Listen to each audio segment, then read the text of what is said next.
घर दीवारों से नहीं, उसके अंदर रहने वाले लोगों से बनता है। लेकिन क्या हो जब घर के लोग ऐसे हो। सारा दिन खाती रहती हो, सोती रहती हो, कोई काम नहीं है तुम्हारे पास।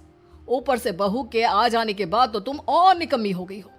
दिखावे के लिए हाथ में माला पकड़ ली है, बाकी कोई काम नहीं करती। अरे कैसी बात कर रहे हैं? अब तो बहू आ गई है, अब तो मेरी बेइज्जती करना बंद कर दीजिए। जैसे तैसे मेरी तो जिंदगी कट गई गालियां खा खा कर। अरे उस बेचारी को तो छोड़ दीजिए। तभी बेटे के जोर जोर से चिल्लाने की आवाज आती है। कहा था ना तुमसे रिजाइन कर दो, क्यों नहीं किया? और ये पर्स लटका कर कहाँ निकली? चलो कमरे में काम करो घर का। बहू बेटे की लड़ाई सुनकर सास ससुर बाहर आ जाते हैं। सामने खड़ी होती है नई नवेली बहू रीमा। देख लीजिए माँ जी, शादी से पहले तो मेरे माँ पापा के सामने कहा था कि शादी के बाद नौकरी करने देंगे, लेकिन अब क्या कह रहे हैं? तो तुम माँ जी को क्यों बोल रही है बहू? तब उसका मन रहा होगा, अब नहीं है। पर पिताजी, उसके मन से मेरा करियर तो नहीं चल सकता ना। ससुर को बहू की बात पर गुस्सा आ जाता है। वो बेटी की तरफ देखता है। पापा से जबान लड़ाती है, रुक। ये बोलकर वो पत्नी को खींचकर कमरे में ले जाता है और बंद कर देता है। ये सब देखकर सास दुखी हो जाती है। पति के जाने के बाद सास बेटी से कहती है, देख बेटा, अब जमाना कुछ और है। तेरे पिता ने घर में औरतों की कद्र नहीं की, लेकिन तू ऐसा ना बन। शहर की समझदार पढ़ी लिखी लड़की से शादी की है तूने, उसका ख्याल रखा कर, तमीज से पेश आया कर। जा, बहू को कमरे से बाहर ले आ। लेकिन बेटा नहीं मानता और बहू कमरे में सारा दिन बंद रहती है। शाम को बेटा बाहर जाता है कि सास चाय और बिस्कुट लेकर बहू के कमरे में जाती है। बहू बेटा ये ले, चाय पी ले। रो रो कर कैसी शक्ल बना ली है बेटा। माँ जी, ये कैसे लोग हैं? आप कैसे मैनेज कर रही हैं? ऐसे थोड़ी ना होता है माँ जी। घर की औरतों को तो पिताजी और ये इंसान समझते ही नहीं। क्या करूं बेटा, मैंने तो जैसे तैसे सह लिया, लेकिन तू ना सहना। दोनों बात कर ही रहे थे कि ससुर आ जाते हैं। अच्छा, तो अब बहू को भड़का रही हो? बहुत दिन हो गए मार खाए, अब क्या बहू के सामने खाओगे? जाओ यहाँ से, और जरूरत नहीं है ज्यादा इस लड़की को सर पर चढ़ाने की, समझी? बहू को ससुर की बात पर गुस्सा आ जाता है, लेकिन वो कुछ नहीं कहती। आए दिन बहू देखती है कि कैसे उसकी सास और उसके साथ उसका ससुर और पति गंदा व्यवहार करते हैं। फिर एक दिन, ये क्या बनाया है? खाना बनाना नहीं आता क्या? ये बोलकर वो खाने की भरी सारी थाली फेंक देता है। अरे बेटा कोई बात नहीं, शांत हो जा, मैं अभी बाहर से कुछ मंगवा देता हूँ। हाँ पापा, ऑर्डर करिए। ऐसे खाने से तो पेट भरने से रहा। वैसे खाना तुमको बनाना आता नहीं और बाहर जाकर नौकरी करना चाहती हो। अरे तुम जैसे को तो पूछते भी नहीं है बाहर। बहू को पति की बात पर गुस्सा आता है, तभी सास बोल पड़ती है। तेरे से ज्यादा पढ़ी लिखी है, वो तो तूने इसे कहा था कि तू नौकरी करने देगा तो तुझसे शादी कर ली, वरना ना ही करवाते इसके माँ बाप तुझसे शादी इसकी। और कमाती भी ये तेरे जितना ही है बेटा। बहू हैरान रह जाती है कि जो सास खुद के लिए एक बार भी खड़ी नहीं हुई, वो उसके लिए बेटे को भी भला बुरा सुना रही है। उसकी नजर में सास की इज्जत और बढ़ जाती है। वो सास को देखकर ये सब सोच ही रही थी कि उसके कान में एक जोर से चांटे की आवाज आती है। किसको मार पड़ी? वो देख ही रही होती है कि उसकी नजर जमीन पर बैठी सास पर पड़ती है। अभी तो धीरे से मारा, फिर जुबान खोली ना तो ऐसा मारूंगा कि कान के पर्दे फट जाएंगे। सास रो रही थी। बेटा और पति वहां से चले जाते हैं। पिताजी अच्छा किया माँ को जोर का चांटा लगाकर, आगे से जबान खोलने से पहले 4 बार सोचेंगी। बड़ी आई। दोनों हंसते हुए वहां से निकल जाते हैं। बहू सास को उठाती है और पानी देती है। मैंने ये दिन रोज देखे हैं बहू, लेकिन तू नहीं सहना। तू अपना जीवन अपने अनुसार जीना।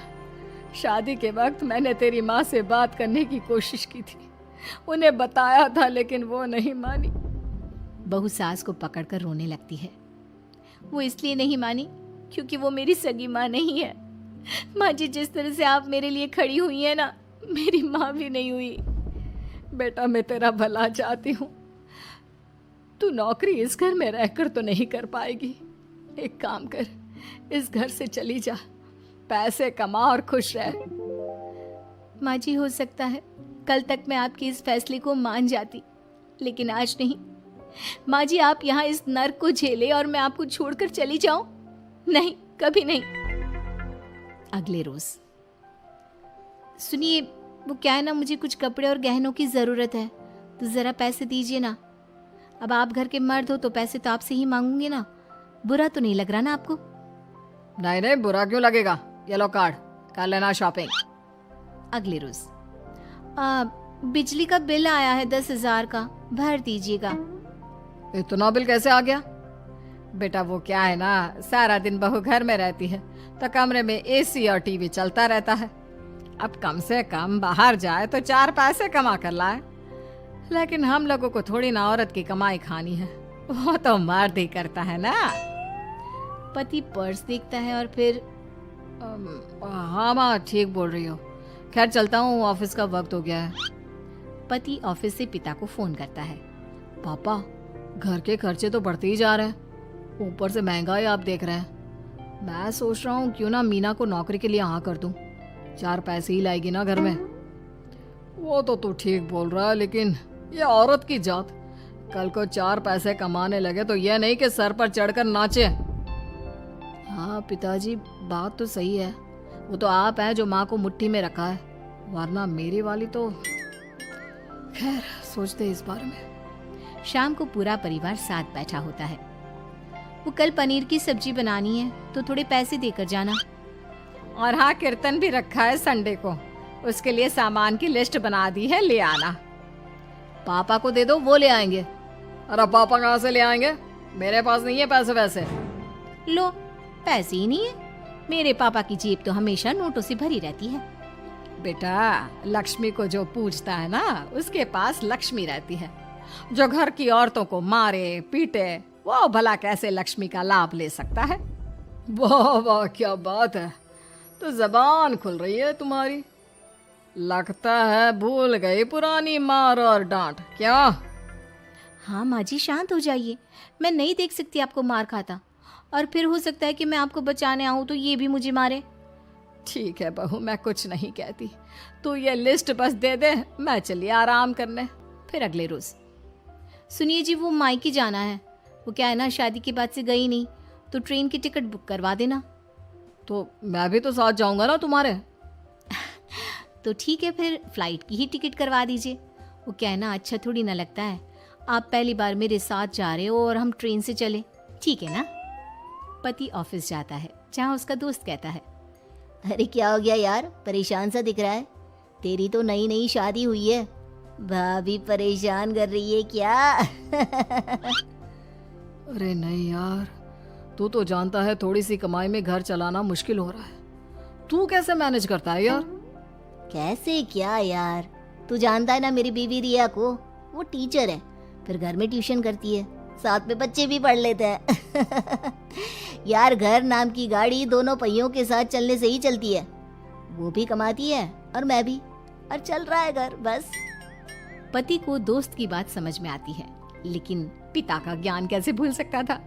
भाई, कल को सर पर चढ़कर नाचने लगी तो। शाम को घर आता है, जहाँ उसकी बुआ और उसका बेटा बैठे होते हैं। अरे आ गया लल्ला, कैसा थका थका सा लग रहा है, सब ठीक है ना? नमस्ते बुआ, कैसे आना हुआ? कैसा है रमेश? भाई को तो भाई की याद ही नहीं आती। अरे नहीं नहीं भैया, याद नहीं आती तो यहाँ कैसे आता, ये लीजिए मेरी शादी का कार्ड, जरूर आना। पति कार्ड खोलता है। डॉक्टर रश्मि, अरे वाह, तेरी होने वाली बीवी डॉक्टर है। और क्या भैया, आपकी बीवी इंजीनियर तो मेरी डॉक्टर। तभी वहाँ सास आ जाती है। अरे जब घर में ही बिठाना है बेचारी को, तो काहे का इंजीनियर है, तो काम वाली ही, घर का काम करती है और आराम। इतनी पढ़ी लिखी लड़की को घर पर क्यों बिठा रखा है? अरे बहू कहीं झोला छाप डिग्री तो नहीं लेकर आई है? पत्नी की बुराई सुनकर पति को गुस्सा आता है। नहीं बुआ, यूनिवर्सिटी टॉपर है मेरी मीना, और हाँ, बड़ी कंपनी में काम भी करती है। बस शादी के बाद कुछ महीनों की छुट्टी ली थी, अगले हफ्ते से ऑफिस शुरू हो जाएगा। क्यों मीना? तभी ससुर आ जाते हैं। हाँ, लेकिन फिर घर का काम कैसे होगा? और पैसे कमाने लगेगी तो सर पर। पिता की बात पूरी नहीं हुई कि बेटा, सर पर चढ़ने का हक है उसका पापा। पत्नी है वो मेरी, यानी मेरे घर की रानी, और रानियां तो सर का ताज होती है। क्यों मीना? मीना पति की बात सुनकर शर्मा जाती है। वाह बेटा, तू सही समय में समझ गया कि औरतों की इज्जत करने वाले घर में शांति और लक्ष्मी का वास